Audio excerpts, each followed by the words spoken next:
Good afternoon, traders. This is Christian from Untitled Trade Group, and it is Wednesday, January 6th. Another eventful day in terms of trading. And risk disclaimer in front of you, everything that we're going through is for information purposes only, not giving out any advice or recommendations. Well, so what do we have for the indices today? Some crazy moves, I would say, for the indices today. Also in terms of news today too. So a lot of things going on. We'll try to separate that, whenever before we kind of get into the price action today and the market moves. There's always a little bit of noise in trading. It's just something that we go through on a day-to-day basis. The more that you can do that and stay neutral in terms of what you're doing in terms of trading, keeping your emotion in check, and keeping your head on straight, the better that you're going to do, in my opinion, in this business.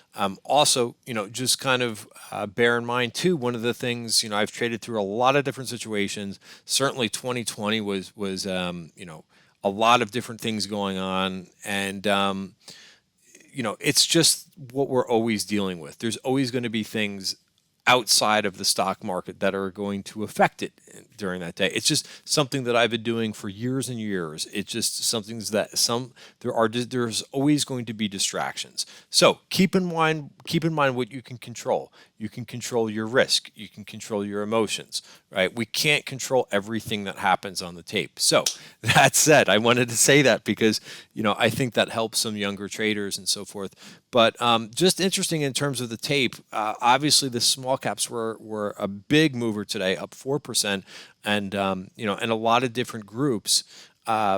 Bonds got a lot of attention today too. They were down 2%, right? That usually does affect certain areas of the market, but they were weak. Small caps very strong.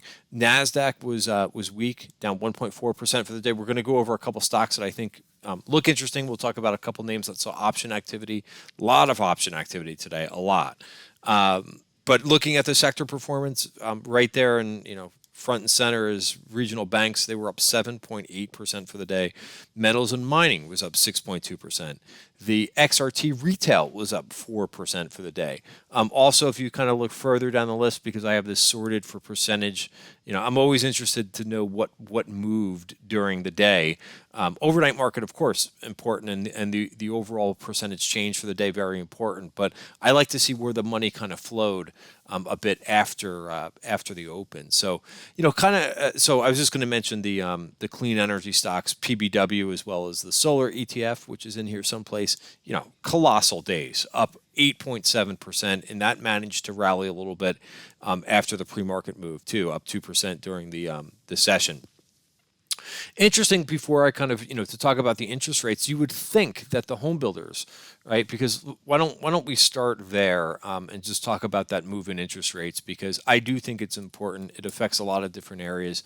You could see we finally got that big red bar on bonds. It looked like it was kind of shaping up that way. I've talked about bonds in a lot of these videos and about how they were leaning down right below the 50-day moving average, but we just didn't get that kind of like thinking of a chair and kind of kicking out that last leg of a chair, and bonds finally fell here, meaning interest rates went higher. Now, again, remember what we're looking at here. We're looking at the long end of the curve, not the short end. I think traders a lot of times confuse that, right? The Fed, for the most part, now they've been doing some bond buying, and various different maturities, but usually when you talk about interest rates, they control the short end of the curve, right? This is the long end of the curve, right? So when yields go higher like this, it is generally speaking, good for the banks, right? What is it bad for? A lot of times it's bad for the builders. However, the builders didn't really go down. So that's why I always say generally speaking, because the relationship always isn't one for one.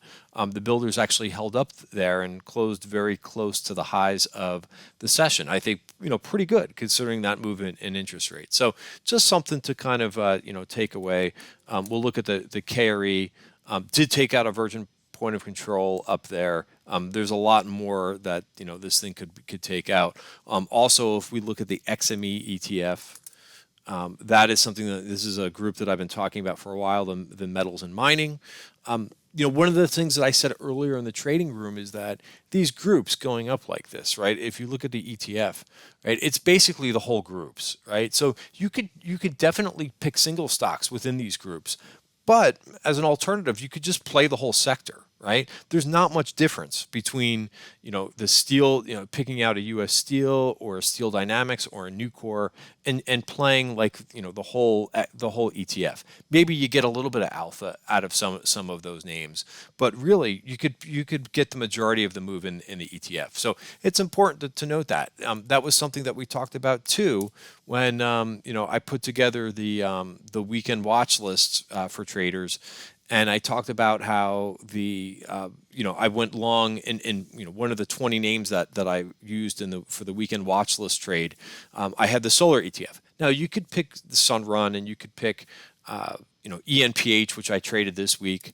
Which was a really nice trade. I actually took this trade off in the beginning of the day, but very impressive. But if you're worried about picking single names, you could just pick the whole ETF, and you eliminate your single stock risk, right? Up 8.7%. So I just thought it was kind of interesting to point that out when you hear about the individual stock moves, you could just basically trade the whole sector. And I think it's nice in the sense that you can eliminate single stock risk, right? And if a name gets, for example, like if a name gets downgraded, right, and you get unlucky that day, right? We've all been in those situations. If you've been an active trader where you come into the day and some broker downgrades your stock and the stock's down, meanwhile the whole group is up. So that's one way that you can kind of play some of these big moves that we're seeing on the tape. Is you don't have to be a hero, and try to find the one stock. The whole sectors are moving pretty decently. All right, so I wanted to mention that. I did not bring up the. Let's see if I still have it up here.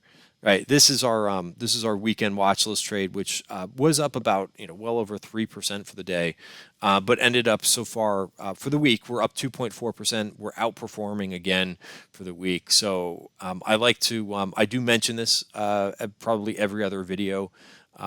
Some really nice winners this week. Listen, we put in the work over the weekend, and my whole thought process on putting together this trade is, if you put together a weekend watch list, or if you put together a watch list, you might as well get paid for it. And that's generally what I'm trying to do here in this one. In one account that I'm doing this watch list trade is basically getting paid, or getting rewarded for my ideas. So we continue to do this trade. If you're not familiar, there's a video that I posted earlier on Twitter that explains this trade, where basically I buy my watch list that I put together over the weekend. I own it for the week. I sell it on Friday and go into SPY. And every week I'm basically looking to generate alpha. All right, so that's just one of the ways that we trade at Tribeca Trade Group, but very pleased with the outperformance so far this week. So let's talk about a couple other areas of the market. I wanted to talk about a couple names that saw option activity today. Nuance. This is a trade that I took today. Again, did not close on the highs, but looks like it's trying to break higher. We've seen option activity in this one on, I want to say on Friday, but it was on Thursday, December 31st. We saw some August calls, I believe. And then today we saw some January 22 calls going out in Nuance Communications. I like this. I like the setup here, and I like the repeat activity. Also, we talked a little bit about the transports kicking up today too. So CSX is another name that I went long today. In a lot of consolidation. And so what's interesting here is if you look at some names, right? I'm talking about a lot of, I don't want to say more value names, but I think what we could have. Really try not to make predictions, right? I really just basically try to go with the trend, every week. Every day as well, and notice what is doing something different on the tape. But if you look at this chart, which I no longer have up because I had to just reboot my computer. But if you look at a chart of the small cap ETF versus NASDAQ, right, I got asked this question earlier in the trading room, and I don't have the answer about, the daily outperformance of small caps over Qs. Huge outperformance. But if you zoom out here, so yes, so one day, is interesting, But I'm more concerned with this relationship. And if you go back and start with the 5-year chart of IWM versus Qs, this is really starting to outperform, right? IWM over Qs. And if you look at this relationship over the last 5 years, the Qs have really outperformed. So we're starting to see that retracement. So the reason why I bring this chart up to you is if we see more retracement, which this, even in here, a ratio of 0.8, right now we're 0.66. This thing got to a low of about 0.54. So we're kind of like in the middle of just retracing, back to the trend. So it could be something that goes on for quite a while, that the small caps outperform the Qs. Now remember, outperformance can mean several different things. They could both go up and IWM goes up more. They could both go down and IWM could fall less than the Qs, or IWM could go up and the Qs could go down, like today. So keep that in mind. I think that gets lost on people when they show those when they show ratio charts, is that there's a number of different outcomes that can take place. There's 3 of those, right? When you talk about, if a name outperforms another, it could really be based on 3 different situations that I just outlined.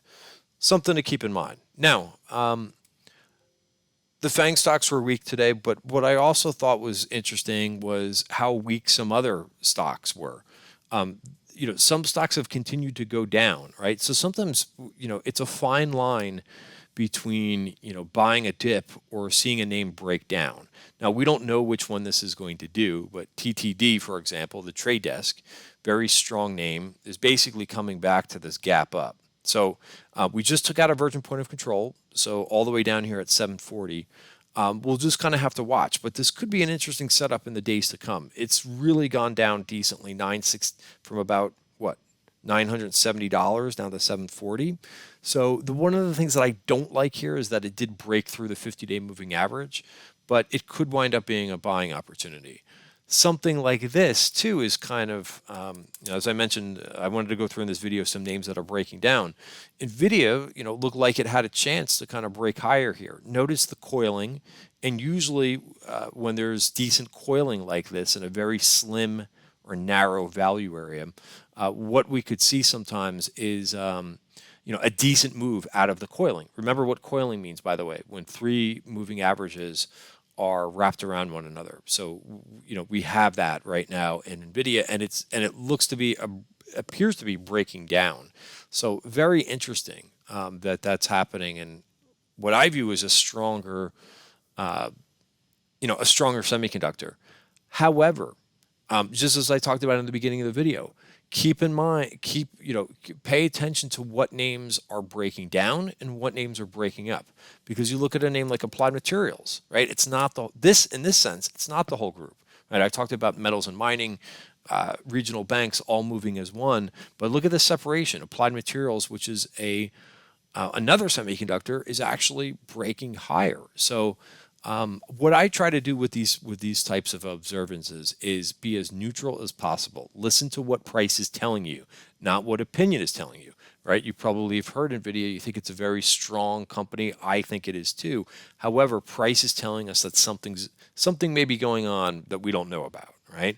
Prices, to me, is always a leading indicator. So something doesn't appear to be right there. AMD is another one that just hasn't been able to kind of get back to the highs. I know AMD is widely followed. It's very popular, but it just doesn't seem to be doing, the right thing. ASML, on the other hand, was a little bit weak today, down 3%, what was weak. But, the leaders are starting to separate themselves a little bit, I think, in the semiconductor group. So pay attention to that. I think pay attention to that in the tech and the software space. Who knows if these things want to go down a little bit further, go down further. Also,